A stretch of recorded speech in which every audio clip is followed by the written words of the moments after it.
Hello friends, एक बार फिर से बहुत बहुत स्वागत है आप सभी का हमारे इस यूट्यूब चैनल मेजर टारगेट पर। तो फ्रेंड्स, आज हम लोग देखने वाले हिंदी में क्लास 10 के यानी कि कक्षा 10वीं हिंदी का हम लोग महत्वपूर्ण प्रश्न को देख रहे हैं। इसमें हम लोग क्वेश्चन बैंक का तीसरा वीडियो को देखेंगे जो आपके आने वाले मैट्रिक बोर्ड परीक्षा के लिए बहुत इंपॉर्टेंट है। तो दोस्तों, अगर आप भी इस बार मैट्रिक बोर्ड परीक्षा देने वाले हैं तो ये भी ऑब्जेक्टिव क्वेश्चंस को और गेसिंग क्वेश्चंस को और आपका प्रीवियस ईयर में बार बार पूछा हुआ प्रश्न को जरूर देखिएगा और आप हमें लास्ट में बताइएगा कि इनमें से आपको कितना प्रश्न पहले से याद था। तो दोस्तों, जल्दी से वीडियो को लाइक कर दीजिए। उससे पहले हमारे चैनल पर नए हैं तो चैनल को सब्सक्राइब करके बेल आइकन को प्रेस जरूर कर दीजिएगा।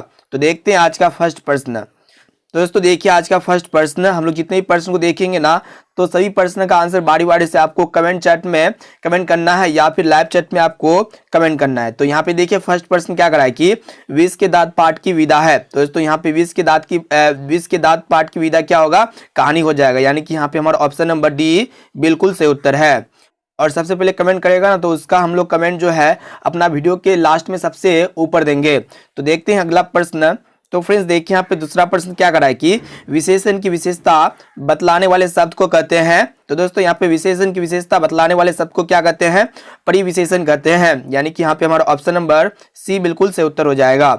एक एक प्रश्न को बढ़िया तरह से देखिएगा, बहुत काफी महत्वपूर्ण प्रश्न यहाँ पे हम लोग देख रहे हैं। चलिए अब अगला प्रश्न देखते हैं। देखिए फ्रेंड्स क्या करा है कि हजारी प्रसाद द्विवेदी द्वारा रचित पाठ है। यानी कि यहाँ पे हजारी प्रसाद द्विवेदी जो है ना कौन सा पाठ को लिखा है। तो यहाँ पे नाखून क्यों बढ़ते हैं, यानी कि यहाँ पे हमारा ऑप्शन नंबर ए बिल्कुल राइट आंसर हो जाएगा।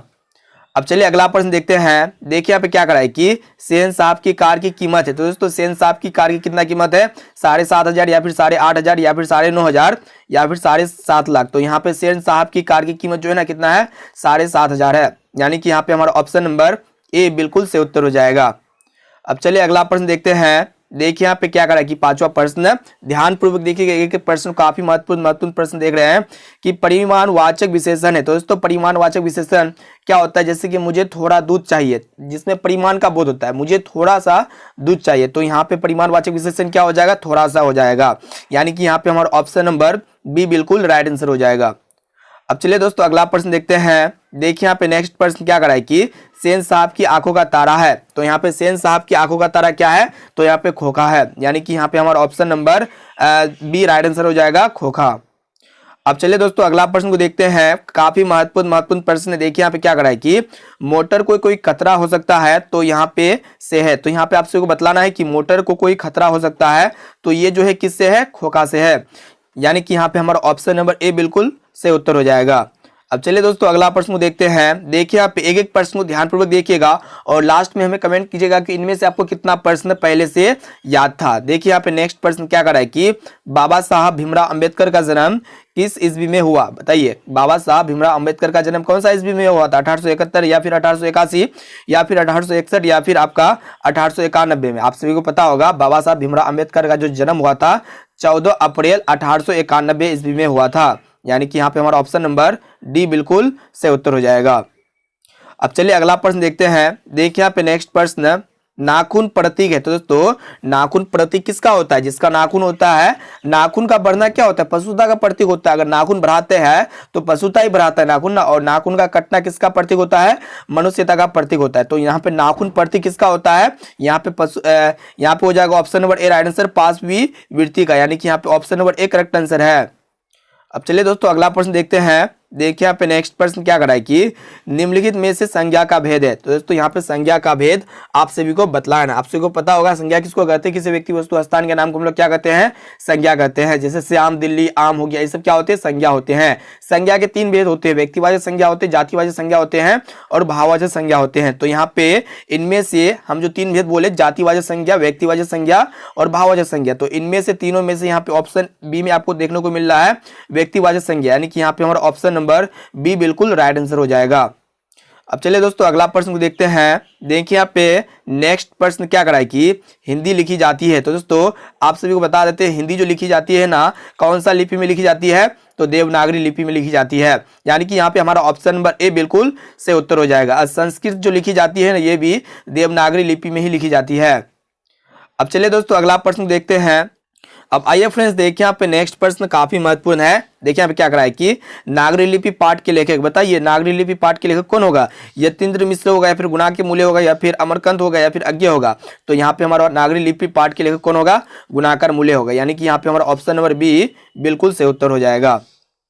अब चलिए अगला प्रश्न देखते हैं। देखिए यहाँ पे नेक्स्ट प्रश्न काफी महत्वपूर्ण है कि ईसा की 14वीं 15वीं सदी के विजयनगर के शासकों ने अपने लेखों की लिपि को क्या कहा है? तो यहाँ पे क्या कहा है? तो यहाँ पे हमारा ऑप्शन नंबर 13 का जो हो जाएगा ए हो जाएगा, यानी कि यहाँ पे हमारा option number A right answer हो जाएगा, नंदी नागरी कहा है। अब चलिए फ्रेंड्स अगला प्रश्न देखते हैं। देखिए यहाँ पे नेक्स्ट प्रश्न क्या करा है कि जातिवाचक संज्ञा का उदाहरण नहीं है। तो सबसे पहले हम लोग समझ लेते हैं कि जातिवाचक संज्ञा क्या होता है। जातिवाचक संज्ञा जिसमें जाति का बोध होता है उसको हम लोग क्या कहते हैं? जातिवाचक संज्ञा कहते हैं। यानी कि जातिवाचक संज्ञा शब्दों से एक जाति के अंतर्गत आने वाले सभी व्यक्तियों या फिर वस्तु या फिर स्थान का बोध होता है, तो उसको हम लोग क्या कहेंगे? जातिवाचक संज्ञा कहेंगे। तो यहाँ पे जातिवाचक संज्ञा जिसमें जाति का बोध होता है, तो यहाँ पे जाति का बोध क्या होगा? क्या नदी, गाय और शहर में जाति का बोध होता है? नहीं होता है। लेकिन यहाँ पे विवेक आनंद में क्या होगा? जाति का बोध, यानी कि यहाँ पे हमारा option number D correct answer हो जाएगा, विवेक आनंद। अब चलिए फ्रेंड्स अगला प्रश्न देखते हैं। देखिए यहाँ पे नेक्स्ट प्रश्न काफी महत्वपूर्ण है कि बहादुर का पूरा नाम क्या है? तो दोस्तों यहाँ पे जो बहादुर का पूरा नाम क्या होगा? दिल बहादुर हो जाएगा, यानी कि यहाँ पे हमारा ऑप्शन नंबर ए बिल्कुल सही उत्तर है। अब चलिए अगला प्रश्न को देखते हैं। अब आइए फ्रेंड्स देखिए यहाँ पे नेक्स्ट प्रश्न क्या करा है कि सर्वनाम के भेद है। तो दोस्तों सर्वनाम के कितने भेद होते हैं? तो प्रयोग की दृष्टि से सर्वनाम के 6 प्रकार के भेद होते हैं, जैसे कि पुरुषवाचक हो गया, निश्चयवाचक हो गया, अनिश्चयवाचक हो गया, संबंधवाचक हो गया, प्रश्नवाचक हो गया और निजवाचक होते हैं। यानी कि यहाँ पे टोटल 6 भेद होते हैं किसके? सर्वनाम के। तो यहाँ पे सर्वनाम के भेद कितने होते हैं? 6। अगर ऑप्शन में आपको 6 देखने को नहीं मिलेगा तो 5 100% मिलेगा। तो यहाँ पे हमारा option number A right answer हो जाएगा, कितना होगा? 5। अब चलिए दोस्तों अगला प्रश्न देखते हैं। अब आइए फ्रेंड्स देखिए यहाँ पे नेक्स्ट प्रश्न क्या करा है कि इबादत का अर्थ। दोस्तों इबादत का जो अर्थ होता है ना, क्या होता है? इबादत का अर्थ पूजा होता है या फिर उपासना होता है, यानी कि यहाँ पे हमारा ऑप्शन नंबर ए बिल्कुल सही उत्तर हो जाएगा। अब चलिए दोस्तों अगला प्रश्न देखते हैं। देखिए यहाँ पे नेक्स्ट प्रश्न क्या करा है कि कविता नहीं है। तो यहाँ पे आपसे बतलाना है कि इनमें से कौन जो है कविता नहीं है। तो यहाँ पे जो है ना कविता कौन है उसको देख लेते हैं। तो यहाँ पे ऑप्शन बी में दिया हुआ है स्वदेशी एक प्रकार का कविता है, और हमारे नींद भी कविता है, और भारत माता भी कविता है। लेकिन यहाँ पे आविन्यो एक प्रकार का कविता नहीं, यानी कि यहाँ पे हमारा ऑप्शन नंबर ए बिल्कुल सही उत्तर हो जाएगा। अब चलिए दोस्तों अगला प्रश्न देखते हैं। देखिए यहाँ पे नेक्स्ट प्रश्न काफी महत्वपूर्ण प्रश्न देख रहे हैं कि रामनाथ बिनु बिरते जगी जन्मा यह पंक्ति किसकी है? तो दोस्तों रामनाथ बिनु बिरते जगी जन्मा यह पंक्ति जो है ना किसका है? गुरु नानक का है, यानी कि यहाँ पे हमारा ऑप्शन नंबर ए बिल्कुल सही उत्तर हो जाएगा। अब चलिए अगला प्रश्न देखते हैं। अब आइए फ्रेंड्स देखिए यहाँ पे नेक्स्ट प्रश्न क्या करा है कि पुरुषवाचक सर्वनाम के भेद नहीं है। तो दोस्तों यहाँ पे पुरुषवाचक सर्वनाम का भेद कौन नहीं है उसको देख लेते हैं। तो यहाँ पे जो है पहले देख लेते हैं कि पुरुषवाचक सर्वनाम का भेद क्या क्या होते हैं। उत्तम पुरुष होते हैं, मध्यम पुरुष होते हैं और अन्य पुरुष होते हैं। लेकिन ये निश्चयवाचक जो सर्वनाम होते हैं ये एक प्रकार का सर्वनाम का भेद होता है, लेकिन ये पुरुषवाचक सर्वनाम का भेद नहीं होता है, यानी कि यहाँ पे हमारा ऑप्शन नंबर डी बिल्कुल सही उत्तर हो जाएगा। अब चलिए फ्रेंड्स अगला प्रश्न देखते हैं। अब आइए फ्रेंड्स देखिए यहाँ पे नेक्स्ट प्रश्न क्या करा कि प्रगतिशील साहित्य का संबंध है। तो दोस्तों यहाँ पे प्रगतिशील साहित्य का जो संबंध है ना किससे है? मार्क्स के विचारों से, यानी कि यहाँ पे हमारा ऑप्शन नंबर सी बिल्कुल सही उत्तर हो जाएगा। अब चलिए दोस्तों अगला प्रश्न को देखते हैं। अब आइए फ्रेंड्स देखिए यहाँ पे नेक्स्ट प्रश्न क्या करा है कि रामविलास शर्मा का जन्म कौन सा ईस्वी में हुआ था। दोस्तों ये भी प्रश्न बहुत इंपॉर्टेंट है, और रामविलास शर्मा का जो जन्म हुआ था ना 1912 ईस्वी में हुआ था, यानी कि यहाँ पे हमारा ऑप्शन नंबर डी बिल्कुल सही उत्तर हो जाएगा। अब चलिए अगला प्रश्न देखते हैं। देखिए यहाँ पे आप सभी को यहाँ पे जो है ना समास को पहचानना है कि कर्मधारय समास है। तो दोस्तों यहाँ पे कर्मधारय समास क्या होता है? जिसका पहला पद विशेषण होता है और दूसरा पद क्या होता है? विशेष्य होता है। तो यहाँ पे पहला पद विशेषण और दूसरा पद क्या होगा? विशेष्य होगा, यानी कि यहाँ पे हमारा option number C right answer हो जाएगा। चंद्रमुख क्या होगा? एक कर्मधारय समास का उदाहरण होगा, यानी कि यहाँ पे हमारा ऑप्शन नंबर सी बिल्कुल राइट आंसर हो जाएगा। अब चलिए देख लेते हैं आज का होमवर्क प्रश्न क्या है। तो दोस्तों देखिए यहाँ पे आज का होमवर्क प्रश्न क्या करा है कि बहादुर को कितने रुपए की चोरी का इल्जाम लगा था। तो दोस्तों बहादुर को कितने रुपए की चोरी का इल्जाम लगा था? 10 रुपये या फिर 11 रुपये या फिर 12 रुपये या फिर 13 रुपये। तो इसका आंसर जो है ना इसी वीडियो के कमेंट में आपको कमेंट करना होगा। तो इसका राइट आंसर क्या होगा? जल्दी से बताइए कि बहादुर को कितने रुपए की चोरी का इल्जाम लगा था, और साथ में ये बताना कि इनमें से आपको कितना प्रश्न पहले से याद था। यानी कि हम लोग जो 25% बता, इस 25% में से कितना प्रश्न आपको पहले से मालूम था।